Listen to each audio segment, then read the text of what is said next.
సత్యశోధన అర్జీదార్ శక్తి కార్యక్రమాన్ని అనుసరిస్తున్న వారందరికీ కృతజ్ఞతలు.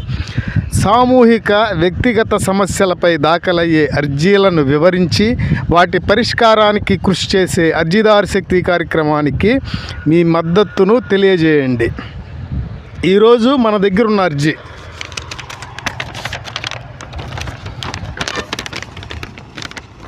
నాది బాపట్ల మండలంలోని కుక్కలవారిపాలెం గ్రామము. నాకు మా గ్రామంలోనే 28 సెంట్లు భూమి కలదు. అందులో నేను మెట్ట పంటలు పండించుకొనుచు జీవించుచున్నాను. నాకు చదువు లేదు. ఆ భూమే నా కుటుంబ పోషణకు ఆధారం. నా భూమికి సంబంధించిన భూమి యాజమాన్య పత్రములు అన్నింటినీ నేను కలిగి ఉన్నాను.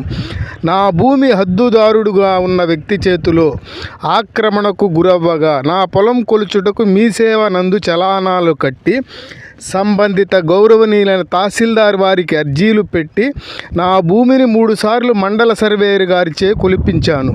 సర్వేయర్ గారు హద్దులను స్థిరపరచకుండా పుల్లలను మాత్రమే గుచ్చి హద్దురాళ్లు వేసుకోవద్దని చెబుతున్నారు.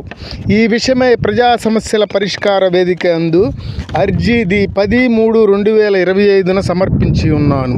అర్జీ పెట్టిన 75 రోజులకు మండల సర్వేయర్ గారు 4 పక్కల నోటీసులు పంపించి జూన్ 23, 2025 4వసారి వచ్చి ఇదే చివరిసారి అని చెప్పి నా భూమిని కొలతలు కొలిచినారు. మరలా యథావిధిగా హద్దుదారుడు రాళ్లు పీకిన పాయింట్ వద్దకే కొలతలు వచ్చాయి. కానీ హద్దురాళ్లు మాత్రం మండల సర్వేయర్ గారు వేసుకోనివ్వలేదు. మీరు పెట్టిన అర్జీలో ఏమీ లేదు, అన్నీ నీకు వ్యతిరేకముగా ఉన్నవి అని క్లోజ్ చేసినారు. నేను ఇది ప్రజా సమస్యల పరిష్కార వేదికలో 2వసారి పెడుతున్న అర్జీ. ఇన్నిసార్లు కొలిచిన నిర్ధారణగా నా భూమిలో 6 సెంట్ల భూమిని నా భూమి హద్దుదారుడు కలుపుకున్నట్టు స్పష్టంగా తెలుస్తున్నది. ప్రజా సమస్యల పరిష్కార వేదిక నందు 2వసారి పెడుతున్న అర్జీతోనైనా నా సమస్య పరిష్కారమవుతుందని ఎన్నో ఆశలతో ఉన్నాను.